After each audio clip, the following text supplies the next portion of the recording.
with that little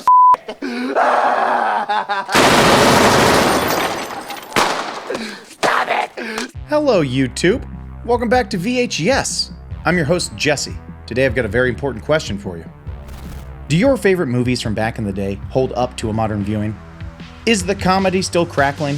Are the thrills still scintillating? Could Richard Pryor and Eddie Murphy really make a mediocre gangster comedy? Well, let's find out. It's the Hollywood Holdup, featuring Harlem Nights, only on VHS.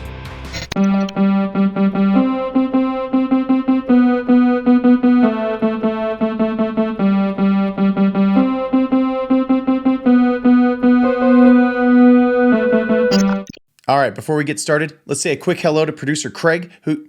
By the way, are you guys saying hello to Craig in the comments? Let's say hello to Craig in the comments. Tell him I sent you. Also, big spoiler warning here. We are going to discuss which of Vera's toes ended up getting shot off by Quick, so, spoilers.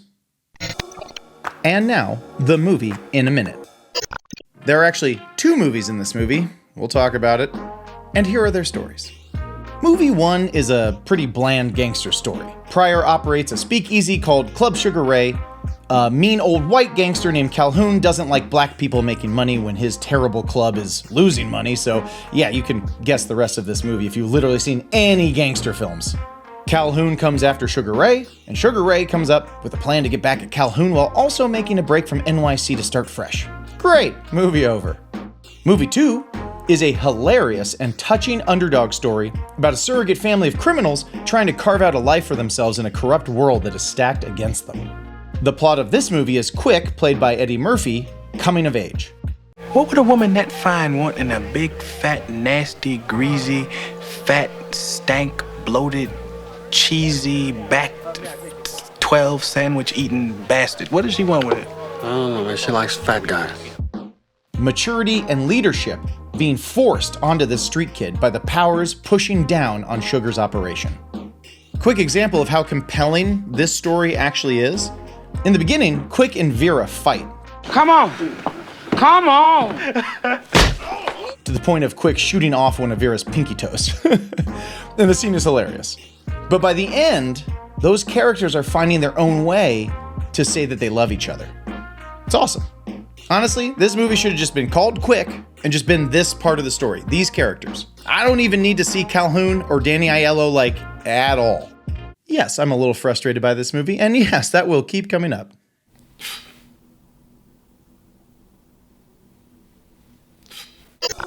Now on to the categories. Category 1, Diamonds in the Rough. We're gonna dive deep into the big stars in this movie, but before we do, let's celebrate the legendary supporting cast in this movie. Red Fox as Benny. He's compassionate, he's crusty, he's blind as hell. It's awesome. You look good. I don't feel no different. Well, let's try it. Della Reese as Vera, the queen bee that every organization needs. She's mom. She's a right boot when you need to be corrected. She's incredible. I got 9 good toes and I want to keep them. I just want to go about my business. I don't want nobody after me. Because I'm an old woman, Mr. Calhoun, and I can't stand all this fighting and shooting and no more. Arsenio Hall as the Crying Man? They didn't even give this guy a name? Quick! I'm gonna kill you, Quick! Okay, maybe Crying Man is his name.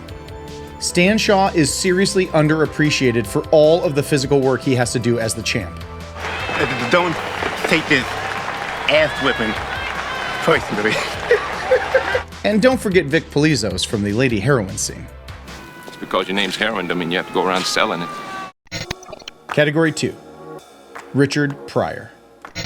When I was a kid, I went to the pre-Blockbuster video rental store and I picked up this movie on a whim. It was called See No Evil, Hear No Evil. And before you ask, nah, it doesn't hold up. It's kind of trash, really. But when I was a kid, all that mattered was that Richard Pryor and Gene Wilder leapt off the screen. They made me laugh. They made me hungry for more. Later, I realized I'd known Pryor my whole life because of his thrilling turn as the Balloon Man in the Muppet movie.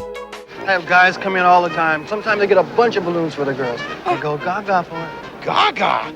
I'll take the whole bunch. Gaga, gaga, aww. Everyone knows the classics, from Silver Streak to Stir Crazy, and his wild supporting gigs like Superman 3 and The Wiz. Not to mention my personal favorite, which I may have already brought up too many times on this channel, Brewster's Millions. Please watch it. Please watch that movie. Brewster's Millions. Watch it. I wanted to start here with a little praise for the legend because talking about Pryor and Harlem Nights might be a little difficult. Pryor has plenty of great moments in Harlem Nights, but my overall takeaway, unfortunately, is a sad one. Because Pryor looks stiff across the whole movie, like he's struggling physically.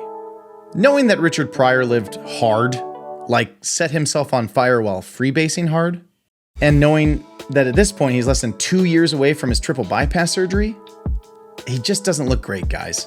There are times in Harlem Nights where the only part of Pryor's body that he can act with are his eyes. And I mean the only part. You can make a quick comparison back to Brewster's Millions, where Pryor is running his skinny legs all around New York City and just putting out energy everywhere he goes. Well, Brewster's Millions comes out only 4 years before Harlem Nights. I know they're different characters. And Sugar would get slapped around for acting a fool like Brewster. I know that.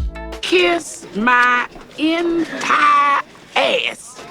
But sadly, it feels like there's more to it than that.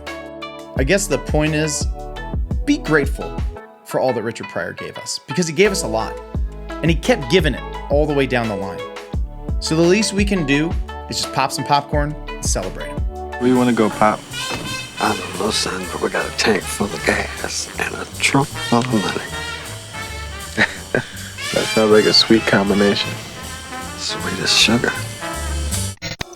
Category 3, Eddie Murphy. I'm not going to take it that easy on Eddie Murphy in this movie, okay? And I'll tell you why. Selfishly, I mean that. Eddie Murphy is my guy. I'm a child of the 80s and 90s. Of course Eddie is my guy. There was never and will never be a better comedy action star than Eddie at his height. Now I can already hear the internet shouting names at me like Jackie Chan and Chris Tucker or whatever, and my response is a hearty ha ha. I love those guys, I do, but they're clowns. Eddie, especially in his Axel Foley alter ego, he's a real ass dude who is just the smartest guy in the room, and he's working absolutely everybody around him. Yeah, we're not gonna fall for a banana in the tailpipe. You're not gonna fall for the banana in the tailpipe? It should be more natural, brother. It should flow out like this. Look, man, I ain't falling for no banana in my tailpipe. See, that's more natural for us. You've been hanging out with this dude too long. And now here's a breakdown of how Eddie Murphy blows it in Harlem Nights. Remember, this is his idea.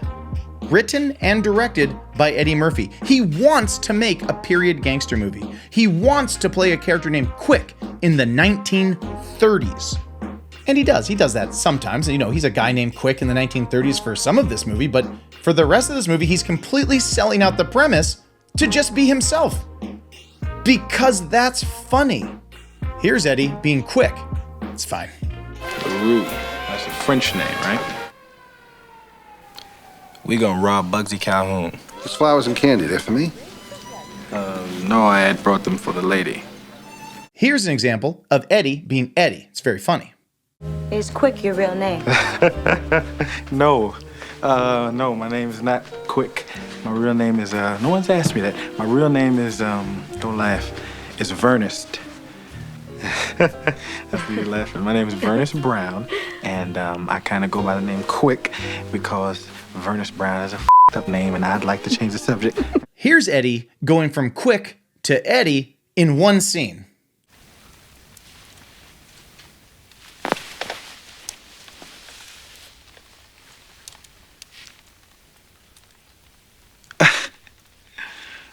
Oh, that's cute. I thought I was the only person who slept with his guns under the pillow. Look at her little gun. Oh, look at me. It's so adorable. The result is Eddie Murphy's least consistent performance I've ever seen. When it's good, it's not good. And when it's good, it's not great. That makes sense. Stop yelling at me. Category 4, Fatality. Jasmine Guy plays Dominique LaRue, the movie's femme fatale. It's a noir gangster movie, so it's gotta have a femme fatale. Kinda wish it didn't, but it does. Here she is. I don't know if any character trope is more anti-comedy than the femme fatale. She has to be in control, she has to be mysterious, kind of aloof, kind of in charge. But as soon as a femme fatale farts or trips on loose pavement, the character is completely busted, so it doesn't really leave room for laughs. That being said, Jasmine Guy is so incredibly beautiful and controlled in her performance, she almost makes up for it. But unfortunately, Murphy's handling of the character, as the director, is just as clunky as the other period elements of the script. Murphy tries to have fun with the idea of the femme fatale in the scene where he finds her gun under the pillow, but the comedy and the energy here is completely undercut in the long, dragged-out lovemaking scene where she finally, and obviously, pulls the gun that Eddie has emptied. So while Jasmine Guy's scenes tend to drag the film's momentum, we gotta give it up to her performance. Eddie Murphy told her he was doing a period gangster comedy, and she did not hear the word comedy. What do you mean? All that being said, from the halls of Hillman College to the ghostly streets of Dead Like Me, we here at VHS salute you, Jasmine Guy. Category 5. 2 movies diverged in Eddie Murphy's mind. Harlem Nights is half a gangster movie which is not really working and half a comedy which is very much working. There is a good movie in here, and it's the comedy one. But the comedy movie is obligated to slow down its own momentum to work in the gangster story bits, which ends up ruining the vibe we get off the great comedic performances. You know what this should have been? Ocean's 11. Black Gangster Ocean's 11. That's what this movie should have been. And it almost is. Fans of this movie, you see it, right? It almost gets there in the end, with Della Reese and all the side characters getting in on the heist to get the cash. But the revenge heist kicks off 90 minutes into the movie with these guys blowing up the Pity Pat Club. Only Pryor announces the scheme at 45 minutes in, and there is virtually no progress made on the scheme for 45 whole minutes of screen time. That's too much, guys. Think about what Act 2 of this movie could have been if it was all fast-paced comedic bits of these great characters working the scheme, getting set back, maybe a couple twists along the way, and we still end up where we end up, only we're feeling energized rather than just kind of tired. So instead of getting 3 scenes of Della Reese like infiltrating places or making people look foolish, she ends up spending the middle part of the movie just sort of like sitting in the room there. Half the time it feels like Pryor doesn't even remember there's a scheme in the works. There's no ticking clock. And that's a big emphasis in modern movie making. The ticking clock in the story that constantly reinforces the stakes. The time we have left to save the day or save ourselves until it's all over. This movie lost its ticking clock and it needed it so bad. Where is the pressure? Pryor keeps telling us that they're in trouble.